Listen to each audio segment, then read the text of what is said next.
Volvemos aquí en ADN Deportivo, el programa oficial de la Confederación Argentina de Deportes, y nos vamos a meter en la columna de Ciencias Sociales, Política y Deporte con una invitada especial y, como siempre, con nuestro compañero Rodrigo Dascal como protagonista de este espacio. Rodrigo, ¿cómo te va? ¿Qué tal? Buenas tardes, ¿cómo están, compañeros? ¿Todo bien? Muy bien, Rodrigo, ¿cómo te va? Bien, muy bien, por suerte. Todo tranquilo, además contento, un día importante ayer en Chile, no tiene nada que ver con nuestra columna, o sí, ¿no? Así que contento con los resultados de ayer. Vamos a ver cómo sigue la cuestión en Chile de ahora en adelante. Bueno, sí, vos lo dijiste un poquito recién, Nacho, hoy tenemos una invitada que es una colega, se llama Julia Han. Yo la voy a presentar y después ella me va a corregir, como suele ocurrir. Julia es antropóloga, además, después de estudiar antropología, se doctoró en Ciencias Sociales en la Facultad de Humanidades y Ciencias de la Educación en La Plata, vive en La Plata, Julia. Y bueno, se dedica a los trabajos antropológicos y etnográficos relacionados al deporte, pero de todo eso vamos a hablar un poquitito ahora. Hola Julia, ¿qué tal? ¿Cómo estás? ¿Cómo andas, Rodrigo? ¿Todo bien? Bien, muy bien, estamos acá con los compañeros que conducen el programa. Ya desde el Un saludo principio, a todos. desde el principio de año, ya mucho tiempo hablando de estas cosas que nos gustan a algunos, pero bueno, llevamos ya casi todo el año hablando de ciencias sociales, deporte, política, así que me pone contento que la columna perdure en ese sentido. Bueno, Julia, yo dije recién algo respecto de tu biografía. ¿Por qué no nos contás un poquito cómo estudiaste, qué estudiaste y por qué estudiaste lo que estudiaste? Que siempre me gusta comenzar con eso, ¿no? Bien.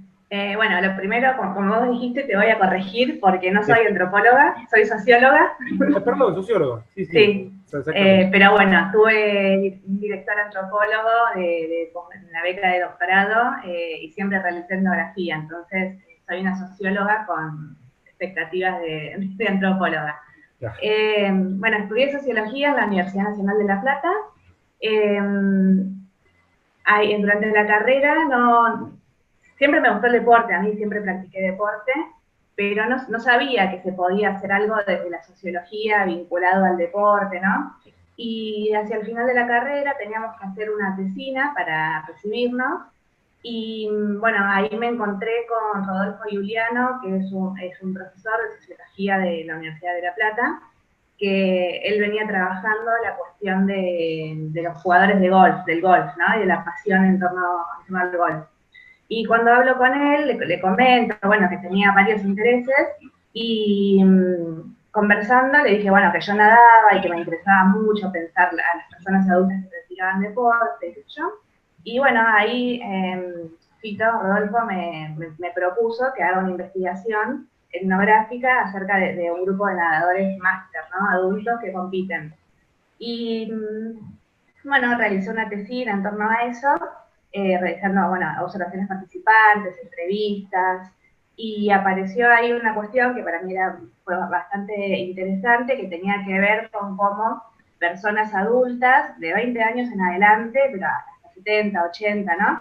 Se relacionaban con una práctica deportiva, y eso tenía como transformaciones en sus vidas, bueno, fundamentales, ¿no? Particularmente para aquellos que nunca habían realizado algún deporte de chicos o chicas, empezar a nadar a los 50, 60 años, bueno, les traía un mundo nuevo, ¿no? De saber hacer cosas nuevas con su cuerpo y también nuevos amigos, competir, bueno, como todo un mundo súper novedoso. Y después de eso, bueno, me quedé como súper enganchada y me presenté a una beca de CONICET. Me acompañó José Garriga Zucal, él sí es antropólogo, y bueno, presentamos un proyecto para trabajar como una comparación entre algunos clubes de La Plata. Salió, por suerte, la beca, y bueno, a raíz de una serie de algunos procesos políticos que yo venía viendo que se daban en el club en el cual había realizado la tesina, en vez de avanzar con una comparación, decidimos meternos específicamente en pensar la política en el Club Universitario de La Plata, que es un club del cual yo a su vez también, bueno, yo toda mi vida nadé ahí, era socia, había tenido en su momento alguna participación en la comisión directiva, y bueno, ahí avanzamos con la tesis de doctorado. Estuve 5 años haciendo trabajo de campo en el club, y para pensar un poco la relación entre la política, la sociabilidad, el deporte, pensar cómo en el club aparecían prácticas sociables, ¿no? Como bien lúdicas y del encuentro, pero que eso generaba relaciones políticas que tenían impacto en el club, pero también por fuera del club, ¿no? Y a su vez es un club que tiene como mucho prestigio en la ciudad de La Plata, muy vinculado a la universidad, donde sus socios, socias, son personas que tienen cargos políticos, que ocupan lugares importantes en la universidad, ¿no? O sea, es un grupo con cierta gravitación en la política y en la cultura local. Así que bueno, ahí realicé la tesis, y después de eso tuve la posibilidad de pedir una beca postdoctoral, ya cambiando un poco el tema, o sea, siempre siguiendo con el tema de la política y el deporte, pero esta vez pensando en la cuestión de las mujeres en los clubes, ¿no? Porque si bien yo no trabajé en la tesis de doctorado, la cuestión de las mujeres de por sí, o sea, sí aparecía, ¿no? Que bueno, que en el club la política estaba como generalizada, ¿no? Quienes conducían eran varones, históricamente había sido así, a pesar de que había habido algunas mujeres en algunos lugares, y a pesar de que las mujeres ejercían poder, ¿no? Si bien no estaban en la comisión directiva, sus acciones tenían impacto en las decisiones políticas. Y bueno, ahí pedí la beca postdoctoral para pensar la relación entre política, mujeres, género, y por suerte también me salió. Y esto fue 2018. Lo que sucedió en ese momento fue que bueno, empezaron a aparecer con mucha fuerza en los clubes las comisiones de género, subcomisiones de género, ¿no? Este tipo de espacios que empezaban a pensar las relaciones de género, el machismo en los clubes. Y ahí me acerqué a las chicas de gimnasia y esgrima de La Plata, que habían armado la subcomisión de género, y durante 2 años estuve haciendo trabajo de campo con ellas. O sea, mi investigación actual sigue siendo esa, ¿no? Pensar qué hacen las mujeres que están tratando de repensar las relaciones de género en los clubes deportivos, particularmente con el foco en gimnasia, que es, bueno, el lugar en el cual estuve realizando mi trabajo de campo etnográfico. Así que bueno, en eso estoy. Buenísimo. No, varios comentarios, Julia. Una, buenísimo que hayas hecho todo el recorrido así, completo. Te conté todo. No, pero además está bueno para que mucha gente que no sabe más o menos cómo es el recorrido de una carrera académica, desde el grado hasta el posgrado, incluso el posgrado con el postdoc, ¿no? Lo ve así resumidamente. Pido disculpas por lo de socióloga, porque además yo sé que sos socióloga, pero es interesante para comentar también eso, ¿no? Los sociólogos, antropólogos e incluso de otras disciplinas de ciencias sociales ya trabajamos entre nuestra formación de grado y nuestra formación, digamos, cuando vamos al campo, ya mezclamos todas las técnicas y las disciplinas, ¿no? Es la verdad, el tema es hacerlo bien, pero lo mezclamos. Sociólogos que trabajamos con etnografías y al revés, ¿no? Con lo cual no nos cambia mucho la cuestión, pero está bueno saber cuál fue tu camino y qué elegiste vos en ese paso. Quiero detenerme un poquito en tu tesis de doctorado, ¿no?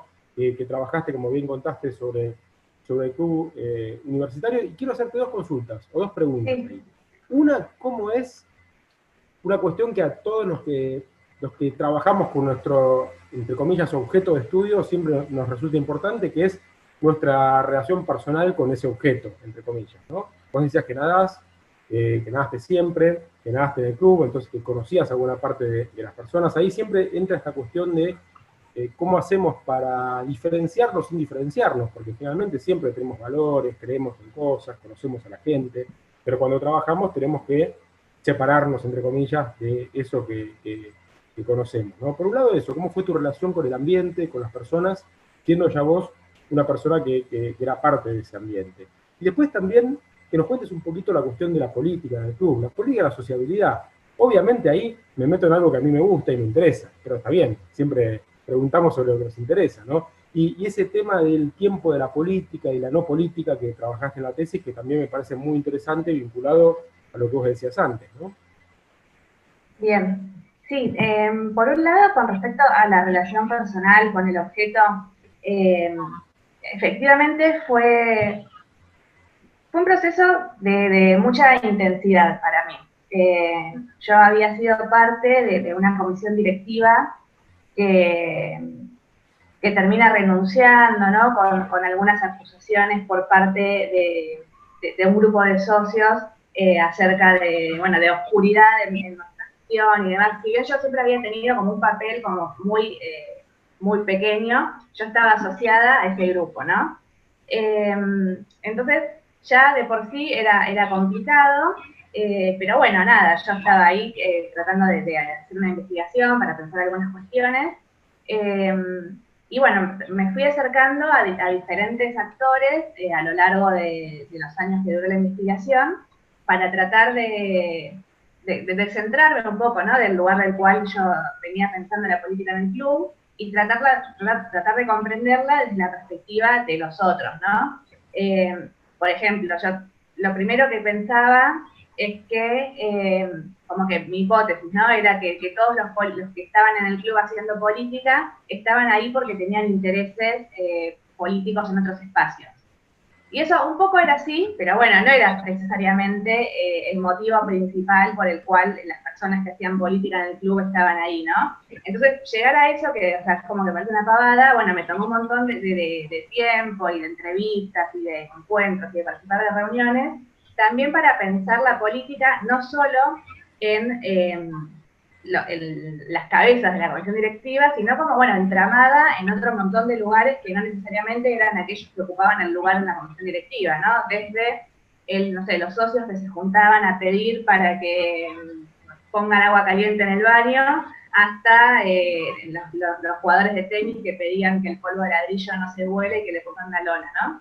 Entonces, como empezar a buscar la política como entramada en todos esos lugares, me permitió correrme como de esa mirada como más instrumental, ¿no? De decir, bueno, este tipo está acá porque en realidad lo que le interesa es ser concejal o gobernador o lo que sea, y solo le interesa en ese sentido. Un poco le interesaban por eso, pero otro poco porque tenían una larga historia en el club, ¿no? De amor al club, de amor al deporte, de amor a su grupo de amigos, alguna cosa barrial, ¿no? Porque el club, si bien es uno de los clubes más grandes de la ciudad, tiene como una cosa ahí medio barrial, en el sentido de la identidad que genera, ¿no? Porque los que van al club, luego van al colegio que está a 2 cuadras, después se mueven por esa misma zona, ¿no? Los amigos del club son los amigos del barrio para muchos. Entonces, bueno, se generaba como toda esa cosa como entramada, que era muy difícil pensar la política solo en los dirigentes, digamos. Y bueno, eso fue como un proceso que me llevó mucho tiempo, pero me parece que comparando con mi investigación actual, por ejemplo, ahora también estoy recontra involucrada y yo a las chicas ni las conocía antes de empezar este trabajo de campo, ¿no? Entonces, me parece que todo el tiempo estamos ahí como jugando en esa tensión entre el involucramiento, la distancia. Por ejemplo, en el universitario yo participaba de algunos espacios, pero no participaba de todo, ¿no? Si yo no hubiese hecho la tesis, no hubiese participado de las reuniones de pileta, de los torneos de no sé qué, o sea, de todo un montón de actividades que hice como con mucha intensidad, y todos los lugares que fui habitando en ese tiempo, ¿no? Y ahora, comparando con el caso de actual en gimnasia, también es un poco lo mismo, ¿no? Yo partía de no conocer a las chicas, había leído una vez una entrevista en un medio, me acerco a ellas, y ellas enseguida, ¿no? Me hacen parte de su proyecto político, y bueno, nos hicimos amigas, me invitaban a actividades, me tomaron medio como una referente en algunas cuestiones, entonces ahí también como que rápidamente me involucré, nuevamente todo el tiempo intentando trabajar, o sea, cómo construir una distancia analítica, ¿no? Porque, o sea, si bien yo, o sea, puedo llegar a ser parte tanto en el club como en gimnasia actualmente, ahí me parece que los objetivos que tenemos no son necesariamente los mismos que nuestros interlocutores, ¿no? Entonces ahí me parece que el desafío es siempre pensar como preguntas que nos hagan como corrernos en el sentido de que, bueno, nosotros estamos ahí porque estamos haciendo una investigación, o sea, tenemos la posibilidad de que por suerte nos acepten y les interese lo que tenemos para decirles y que lo tomen y lo hagan parte de su proyecto político, pero bueno, ahí hay que construir una distancia, ¿no? Porque la mirada del sociólogo, de las ciencias sociales también es como poner en común un montón de puntos de vista y decir algo distinto, ¿no? O sea, no ni más grande, ni mejor, ni nada, sino como un discurso que no necesariamente es el mismo que el de nuestros interlocutores. Entonces, bueno, eso, me parece que ahí, bueno, a vos te habrá pasado, Rodrigo, todo el tiempo, ¿no? Esa tensión entre el involucramiento a la distancia, qué van a pensar de lo que puse, los que se enojan porque piensan que entendiste algo mal, el que se enoja porque vos pensás que se van a enojar por algo y se enojan por algo completamente distinto, y estar ahí explicando, bueno, está bueno, porque también es como que te lean, ¿no? Y que lo que vos estás haciendo pueda ser tomado por ellos, y me parece como súper interesante. Y bueno, con respecto a la segunda pregunta, algo como ya fui mencionando, ¿no? Pero me parece que lo que apareció ahí en la tesis tenía que ver justamente con con una forma de hacer política, ¿no? Y de entenderla entramada en un montón de relaciones que no necesariamente son los espacios que uno pensaría de la política, ¿no? Como una reunión de comisión directiva o una asamblea, sino que lo que pude ver fue como, por ejemplo, en las fiestas, en las entregas de premios, en el vestuario, eran instancias de sociabilidad política que, bueno, que muchas veces eran inclusive como mucho más importantes que la asamblea o que la reunión de comisión directiva. Y bueno, lo que pasó en el club en ese momento fue que hubo como un hito que fue como medio histórico en la historia del club, que el club es un club que está en crisis económica, bueno, hace un montón de tiempo, como la gran mayoría de los clubes, y en ese momento la propuesta de la comisión directiva había sido vender una de las sedes del club. El club es un club muy grande que tiene una sede náutica, una sede deportiva, que tiene canchas de básquet, de hockey, de rugby, las piletas y demás, y una sede social. Y la comisión directiva, de la cual yo era parte en su momento, propone vender la sede de Punta Lara, que es la sede náutica, para sanear gran parte de la deuda. Esto genera que desde gran parte del club se genere una oposición con el objetivo de salvar esta sede, ¿no? Entonces fueron como unos meses de una gran movilización política donde se hizo una campaña, ¿no? Por salvar al club. Bueno, ahí se fue construyendo como una identidad y un gran colectivo que emergen, ¿no? Como los salvadores del club de los políticos corruptos que querían vendernos, dentro de los cuales estaba yo, en ese grupo, ¿no? Entonces, bueno, fue como un proceso que fue como muy movilizador para quienes participaron del grupo de los que querían salvar al club. Muchos eran deportistas muy jóvenes, ¿no? Como que encuentran ahí una causa que les da una identidad colectiva. Y bueno, también, no sé, socios y socias históricas del club. Fue un conflicto que tomó como un gran protagonismo en la opinión pública platense también, ¿no? Bueno, lo que hace es que se genere una asamblea en la cual se votaba por el cierto o por no, y fue una de las asambleas más grandes de la historia del club, donde participaron como 600 personas, que es un montón, en un padrón de unas 2000 más o menos. Y bueno, en esa asamblea gana que no se venda la sede de Punta Lara por 500 y pico contra 33. O sea, fue como una gran paliza. Y un poco me parece que mi tesis también busca dar cuenta de cómo se llega a ese proceso, ¿no? ¿Qué pasa ahí? Que un grupo decide vender como con argumentos que eran como muy lógicos desde el punto de vista como racional. Bueno, tenemos una deuda de 20 millones, vendemos Punta Lara, se sana la deuda, ¿no? Y cómo eso, bueno, genera como toda una oposición, y yo ahí como voy rastreando cómo es que se llega a eso y cómo nunca hubiese podido ganar esa posición, porque además quiénes eran también los miembros de esa comisión directiva, ¿no? Eran personas que no eran históricos del club en el sentido de que tenían, no sé, vínculos con los fundadores, eran personas que se habían acercado al club en los últimos 10 años, eran personas que tenían vínculos con la política y los mostraban, ¿no? Porque ahí en el club hay algo que todos tenemos vínculos con la política, pero no se muestra, porque en el club lo que vale es otra cosa, ¿no? Es el amor, es el deporte, qué sé yo, los vínculos obviamente sirven porque nos permiten conseguir cosas, pero no podemos decir que tal techo me lo dio tal intendente, ¿no? Y un poco la falla, me parece, de la comisión directiva, que finalmente termina renunciando, fue como que jugó con otros capitales políticos, ¿no? O sea, capitales que son válidos en otros espacios, que en el club, bueno, no, fracasaron, o sea, claramente estaba condenado al fracaso. Algo Así de lo que, que bueno, sí. No, Julia, algo de lo que decís ahí, que decías al comienzo, yo iba a decirte en concordancia con lo que decís, qué interesante todo este tema de los pasajes y de los capitales simbólicos entre los diferentes campos, porque muchas veces hablamos de, bueno, tenemos a la vista muchos ejemplos de quienes han utilizado, entre comillas, al deporte, las instituciones para hacer un pasaje a otros campos, pero a veces nos olvidamos del propio campo del deporte y de lo que pasa dentro de un club, adentro de una institución, adentro de una asociación, y que hay también capital en juego ahí, ¿no? Capital simbólico, capital concreto, y a veces nos olvidamos un poquito de eso también, pero existe, y en realidad lo que pasa es que están relacionados ambos niveles, ¿no? y vinculados. Nos va acabando el tiempo, le paso a Nacho Genovar la palabra para que te haga alguna pregunta, nos queda todavía pendiente, y si no es para hoy, será para otro día. ¿Cómo está el tema con tu trabajo postdoctoral y Gimnasia de Esgrima de la Plata? Pero si no, seguimos otro día. Nacho. Bueno. Julia, ¿cómo te va? Buenas tardes. ¿Cómo Decías recién que en el 2018, cuando vos estabas haciendo los estudios, irrumpieron las comisiones de género en los clubes, y te quiero preguntar cómo lo ves hoy, casi 3 años después, si la mujer ya se ha ganado el lugar que merece, si está en proceso todavía, ¿en qué etapa vos lo ves?